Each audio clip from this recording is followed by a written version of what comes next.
holding out for the relatively straightforward jabs. Less simple for many, though, the data on how much protection they offer. There are also very important vaccine developments unfolding. Pfizer's claiming a top dog status with efficacy of 95%. Novavax just behind, edging 90%. Rates appear much lower in some patients given Oxford AstraZeneca and Johnson & Johnson's Janssen vaccines, but that's not necessarily bad news. Johnson & Johnson says its vaccine is safe and 66% effective at preventing moderate and severe illness, 85% effective against severe disease. What we're seeing, all of these vaccines prevent severe disease. They're all going to make or have the capacity to make a huge difference. As for when the first vaccines will arrive here, the Ministry of Health's confirmed it's still expecting negotiated delivery times to be met. But it's concerned by the European Union's introduction of export controls for vaccines manufactured in the EU and is working urgently to clarify the implications for New Zealand. The opposition's calling on the government for greater transparency. If there's a problem, we have the right to know. And this affects every single New Zealander, not only in New Zealand but overseas, and their families. New Zealanders have the right to know the truth. As for vaccine efficacy rates, Helen Petousis-Harris says the most important issue is getting them here. Getting picky about what vaccine you're being offered, I think that's a first world problem. A lot of people, a lot of countries aren't going to have a vaccine offered to them in the time that we're going to. New Zealand's wait goes on for vaccines the science world is still learning about. Nicole Bremner, One News. Police have charged a 63-year-old man with arson after yesterday's big tyre dump fire in the North Canterbury town of Amberley. The blaze is largely contained, but residents are furious over what they say is a lack of action over the tyres. Now an action group's taking the regional council to the Environment Court. Maddie Lloyd reports. Toxic black smoke billowing over Amberley after a mountain of tyres around 160,000 was torched by an arsonist. Residents are fuming. Because this fire was preventable and inaction over 4 years has led to 3 fires, 2 of which are arson. We will be filing next week in the High Court, in the Environment Court. The last big fire in 2018 saw similar scenes, with people forced to shelter indoors with windows closed. The used tyres started building up years ago, and locals have been trying to sort it out themselves. When my son does his mihi, he says, you know, my name is North and my mountain is the Tyre Mountain. We'd established a clear disposal program for end-of-life tyres that could service the South Island beyond this tyre pile. The regional council took over in August last year. Residents say there's been little action since, but ECAN says that's not the case. We were literally on the cusp of a plan. We've been working with other parties, including the landowners, and that was only weeks away from actually resolving having the tyres removed. That could now be months away. Fire and Emergency are unable to use water or foam to tackle this blaze for fear of contaminating groundwater. Crews have contained it, but they just need to sit and watch it burn, and it could be weeks until it's out. A pile of tyres this big is a new incident for Fire and Emergency to deal with. We have never dealt with a fire on the scale with the tyres. While this community is small, there is much at stake. You've got an incredibly, valuable wine industry on the back doorstep. You've got small farms, livelihoods, stock, and families. We totally appreciate the frustration of the community, and for that matter, we're also frustrated in the time that it's taken to work this through to get to what was going to be we see has been a successful removal of the tyres. Everyone waiting now for the last flames to die, and waiting too for some answers. Okay, Maddie is with us from Amberley. Kia ora, Maddie. There's a chance residents could get some of those answers they're looking for tonight. That's right, Melissa. Behind me, residents are packed into the Amberley Pavilion in a meeting headed by the Environment Canterbury, the Hurunui District Council, along with Fire and Emergency. They say it's important that they are able to brief residents and let them know their plan going forward to tackle this issue. It's also an opportunity for members of this community to have their say, voice their concerns and ask any questions that they have for authorities. It's their first chance in 2 years that they've been able to do this, and understandably some members of the community are fed up. Of course, North Canterbury is one of the major wine regions of New Zealand, and they say although none of their vineyards have been impacted by this fire, if it was later on in the year closer to their harvest, it could have been a very different story. So the meeting's been going on for just over an hour and there's no sign of it ending soon, so hopefully members of the community are getting some answers that they need, and this is a first important step in tackling this issue, but it's just one of many to go in solving this problem. Tēnā koe, Maddie, and you'll update us when you can. Thank you. Ready-to-eat salads are being removed from supermarket shelves amid listeria contamination fears.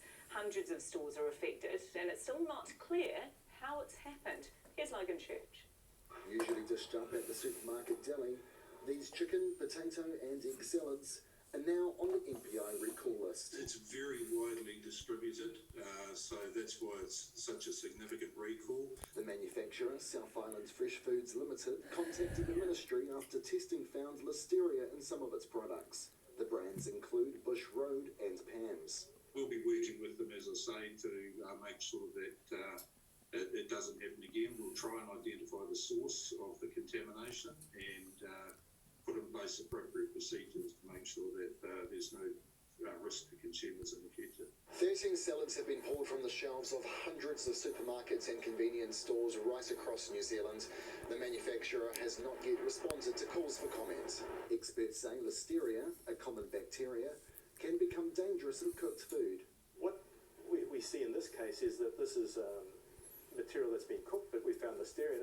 So obviously there's been a breakdown, what we call post-cook, after cooking and before packing, so that they have become contaminated at that stage. Those pregnant or with compromised immune systems are particularly at risk. Up to 30% of people who get listeria, or fetuses if you like, and so on, they could ultimately die. If you look at the range of food products available to consumers in New Zealand, and the number of recalls is just minuscule compared to that range. So there's no reason to have any reduced confidence in New Zealand food products. While there are no reports of illness, concerned shoppers are being told to check the MPI website, and if they bought the salads, to return them to their local store.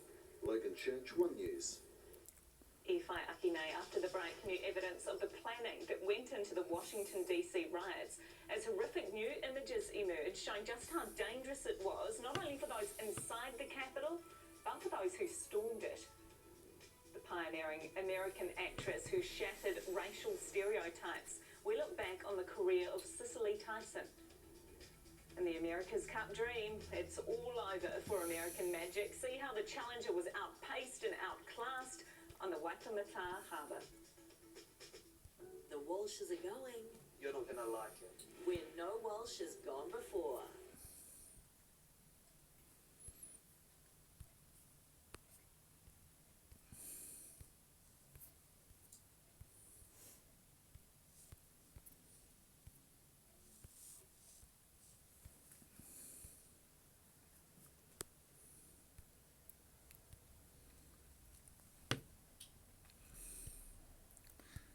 Gone home.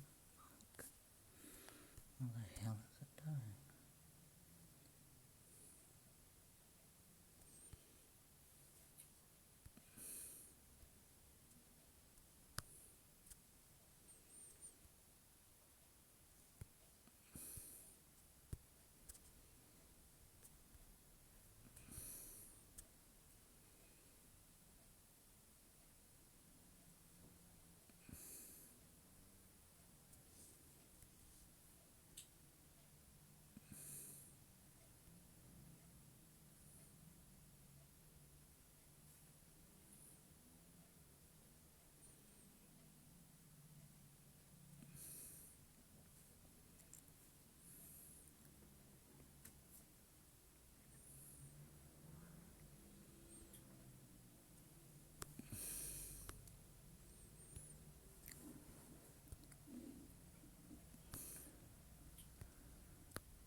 Have you told Shirley you're here?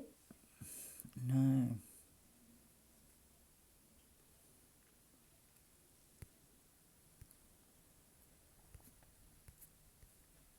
Do you want to go for a walk to the beach? Probably. See if she wants to go.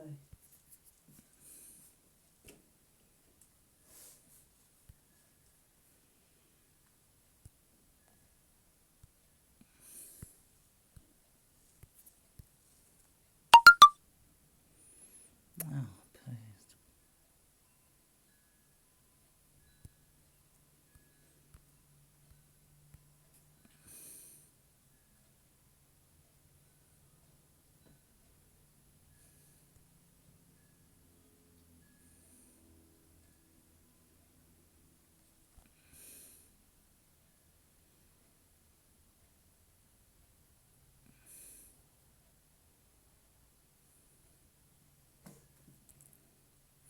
Upsetting. Tonight, new details about the bombs left on Capitol Hill, with more evidence suggesting the insurrection may have been pre-planned. The FBI and ATF increasing their reward for the bombers' capture to $100,000 and revealing that the 2 pipe bombs placed at the RNC and DNC headquarters were left the night before. Sources telling ABC News the bombs were 12 inches long, complete with egg timers to help trigger the explosives inside. And ABC News obtaining this video showing the pipe bomb suspect walking through a Capitol Hill neighborhood. This as prosecutors release stunning new police camera video showing the fury and the utter lawlessness unfolding on January 6th as a crazed mob relentlessly assaults officers trying to keep them from getting inside the Capitol. Here's one of the rioters screaming he'll murder police,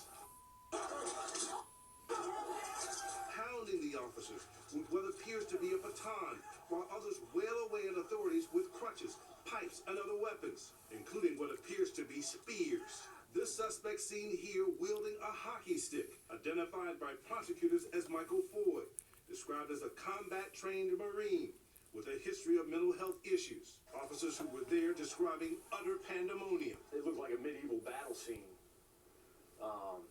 It was some of the most brutal combat I've ever encountered. The scene so chaotic, the mob so hell-bent, that rioters trampled this woman who was clearly injured.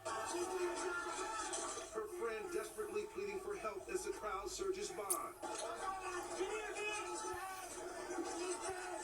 The woman, identified as Roseanne Boylan, later died. And today, police charging 2 more suspects they say are seen in some of the most widely viewed videos of the insurrection. Joshua and Jared Hughes accused of breaking through this window and of being in the crowd that followed Officer Eugene Goodman up those stairs. New York State's been accused of underreporting nursing home COVID-19 deaths by up to 50%. The health department says claims by the state's Attorney General that care facilities didn't comply with infection control protocols are wrong. 6,500 people are listed as dying from the virus in the state over a 6-month period last year. Number of deaths is always the hardest number to report out there, and we wanted to be sure that those numbers were accurate. The State Department of Health followed federal guidance. So if you think there was a mistake, then go talk to the federal government. It's not about pointing fingers or blame. It's that this became a political football, right? More than 20 nursing homes across New York State are still under investigation. Trailblazing actress Cicely Tyson has died, aged 96. Her career spanned 7 decades, and she never compromised her own high standards in order to secure work. The BBC's Will Gompertz reports.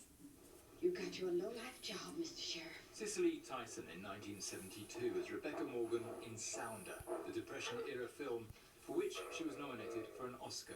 It's unique unto itself, Sounder, and rightfully has set a new trend in Hollywood. What's wrong with you, Sounder? She refused roles that belittled and disparaged black people, saying she'd rather starve. Instead, she broke new ground by playing strong, intelligent black women. In 1974, she starred in a television drama, The Autobiography of Miss Jane Pittman, in which she portrayed a 110-year-old ex-slave looking back on her life, a role that brought her 2 of her 3 Emmy Awards. Still have 2 sons, Linda. 3 years later, she played Kunta Kinte's mother in the hit TV series Roots. Cicely Tyson was born in Harlem, New York in 1924. She was a shy young woman when spotted by a photographer, leading to a spell as a fashion model, before she embarked on what would be a 7-decade acting career, during which she married and divorced the jazz trumpeter Miles Davis. Her pioneering work as an actress was an inspiration for those who followed. As a black woman in Hollywood at that time, she had to make her way out of no way. And that's a challenge to play the kind of roles she did with the elegance she did. I don't know how she pulled that off. It's a struggle. You know, I see young women today fighting to do the kinds of things that she got to do. She continued to work well into her 90s, starring alongside James Earl Jones on Broadway and appearing in the TV series How to Get Away with Murder. In 2016, Barack Obama awarded her the Presidential Medal of Freedom. 2 years later came an honorary Oscar. She was 93 years old. What my life became is not what I expected. I had no idea that I would touch anybody. Cicely Tyson was a brilliant, groundbreaking actress, about whom Vice President Kamala Harris tweeted tonight saying, "She broke barriers and inspired the world with her art, activism and altruism. Thank you for your wisdom. I will forever be grateful." Ne Utonomai, stay with us. The gym with no fees and no building. Think of a duffel bag, a gym duffel bag, where you got all your gear inside, you take it to wherever you need it, and you pull out all the stuff that you need, and then pack it all up. That's the same concept here. How this kitted out shipping container is keeping one community fit. You may not be able to judge a book by its cover, but do you judge your colleague's Zoom background by their bookshelf? The company cashing in on the rise of online meetings. And it's a fine-looking weekend for most as a ridge of high pressure continues to build over Aotearoa. I'll be back with the weather at your place after sport. All life in the oceans depends on the continuous movement of water.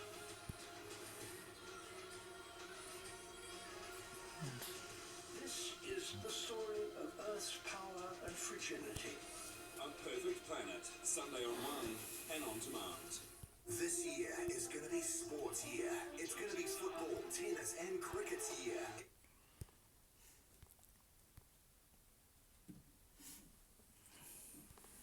Well, well, well.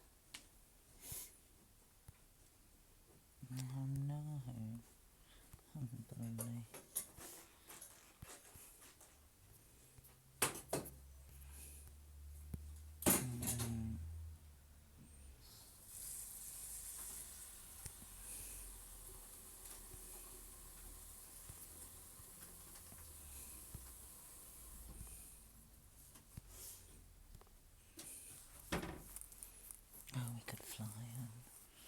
Karen, what did you do with your bone? It's in the rubbish. Yeah, that's where it goes, isn't it? Poos and wees. I've got a bag in the freezer because I don't want it to smell for the next 5 days before the thing goes out. Did you enjoy that chop?